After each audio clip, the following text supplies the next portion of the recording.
Outlaws of Thunder Junction has been fully revealed, and now the big scorecards are following suit.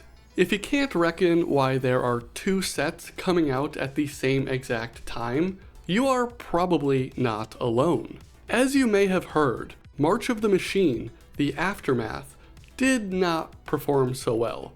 It performed so poorly, in fact, that they scrapped the entire concept altogether and shoved the 30 the big score spells into OTJ.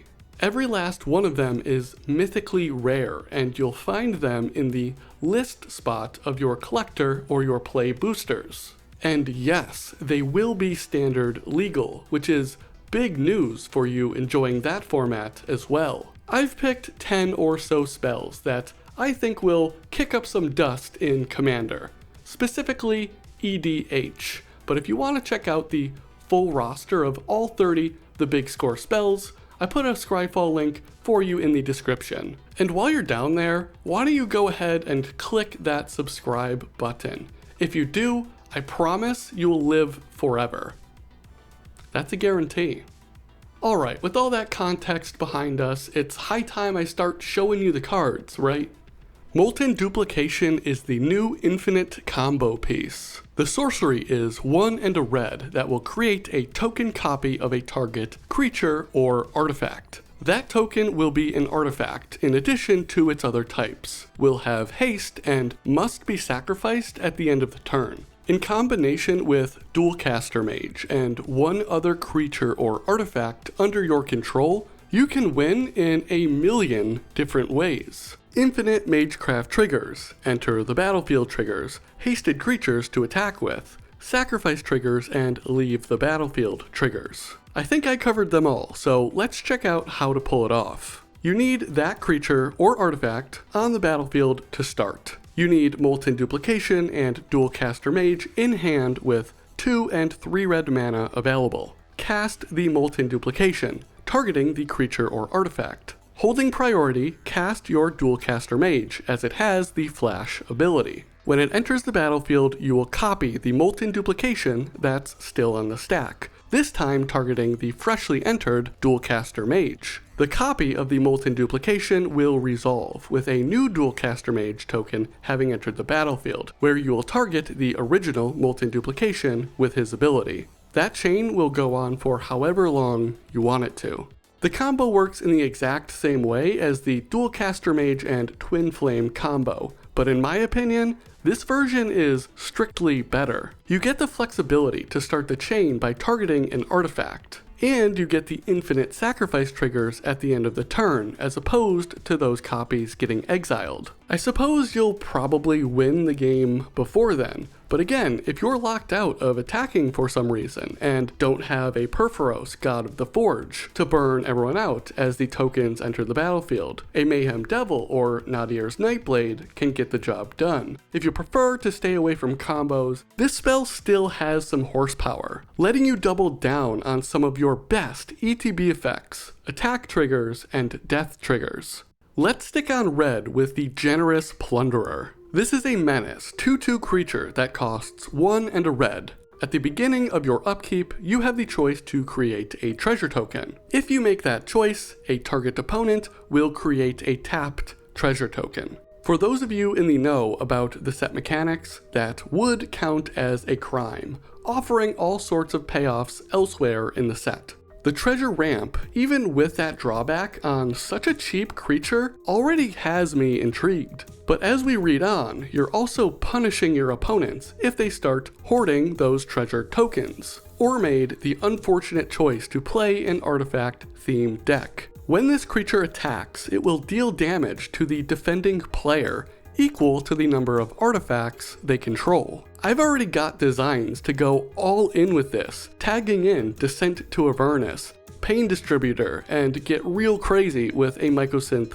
Lattice. There's a lot to like about this guy, and one of the best things is that distributing treasure tokens is a reliable way to speed up a game, which means more commander for everyone. Pest Control is an Orzhov Wrath sorcery costing a single white and a single black, destroying all non-land permanents with mana value 1 or less. For the same reason I was into X=0 Rampaging Yao Gui from the Fallout set. Pest Control removes all the best acceleration tools like Chrome Mox and Mox Opal. This extending to 1 mana value hits the Soul Rings, the Utopia Sprawls, the Ragavans, and of course, still destroys most tokens you'll come across. Why I like this so much is that it can be highly impactful throughout the entire game, even just as a 2 mana cycle to draw a card. My goal is to stack about 20 tokens alongside Teysa Karlov and my Vein Ripper to win the game by casting and resolving that Pest Control.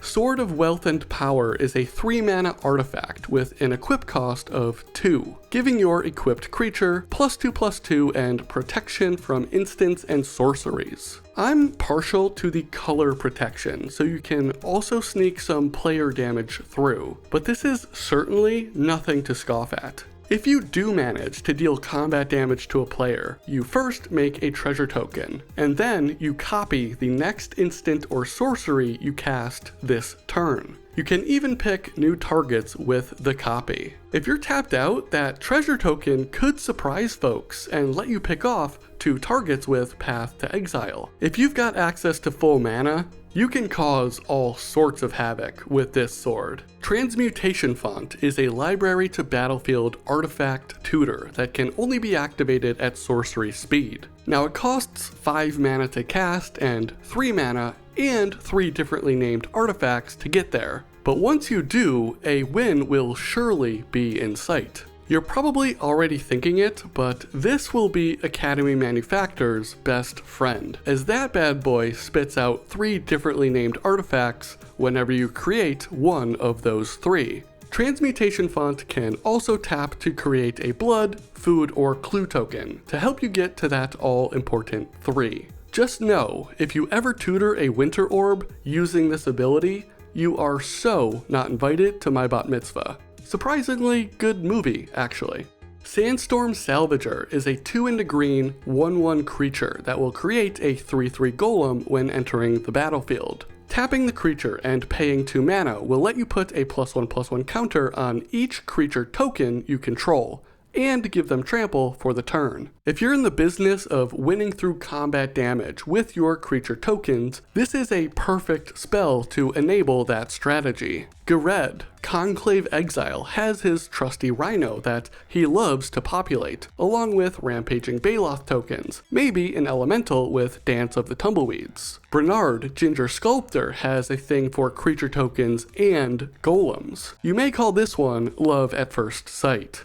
Collector's Cage is a 1 and a white artifact with Hideaway 5 and may be Displacer Kitten's new best friend. The way you trigger the Hideaway is by tapping the artifact for 1 mana to put a +1/+1 counter on a target creature you control. Then if you have 3 creatures with different powers, you can cast the Hideaway spell without paying the mana cost. If there is any non-creature spell under there, the cast will trigger Displacer Kitten, letting you blink Collector's Cage. The artifact will be exiled and returned to the battlefield. That means you can Hideaway 5 again, and since it re-enters the battlefield untapped, continue the chain until you run out of mana or miss on a non-creature spell to hide away. Even without the blinking shenanigans, this is a low-risk, high-reward spell in a deck that cares about artifacts. And while we're talking about artifact decks, Oltec Matterweaver is bringing some serious upside to those piles. This is a 2 and a white creature with a trigger whenever you cast a creature spell. You can choose to create a 1/1 colorless gnome artifact creature token, or create a copy of a target artifact token you control. The extra body could be helpful, but I am much more interested in the second option. Even something as simple as copying a treasure token to let you cast a second spell in a turn could be really impactful. But thinking bigger, you could build a self-reinforcing Construct army with him. Teamed up with Felden of the Third Path, you could reanimate a huge beater as an artifact token to then copy it with the Matterweaver. The original will be sacrificed, but your copy is here to stay.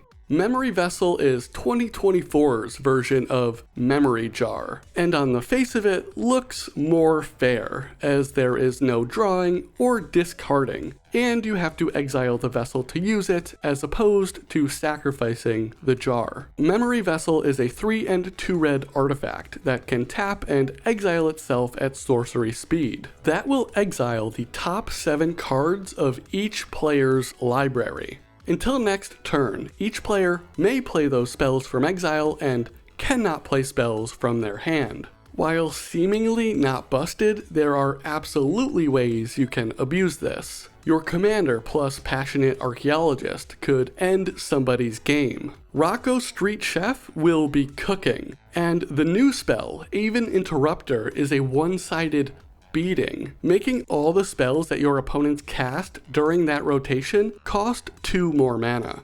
Loot key to everything. This Neopet looking dude was the treasure our cowboy gang was after the whole time. He is a green, blue, and red 1/2 creature with ward 1 and significant card advantage built in. At the beginning of your upkeep, you exile the top X cards of your library, where X is the number of card types among other non-land permanents you control. You may play those cards this turn. If I've got things right, we've got creatures, artifacts, enchantments, planeswalkers, and battles for up to 5 extra cards to play every turn. But since they're exiled and only playable for that one turn, I'm not convinced the super greedy approach is the right way to go about things. But then again, are you even playing Commander if you don't full send at every opportunity? Doc Orlock, Grizzled Genius, with his cast from exile cost reduction, is a must-add. The Lost and the Damned is an enchantment that will be spamming out creature tokens as you play out your game from exile, and Invasion of Ikoria can tutor up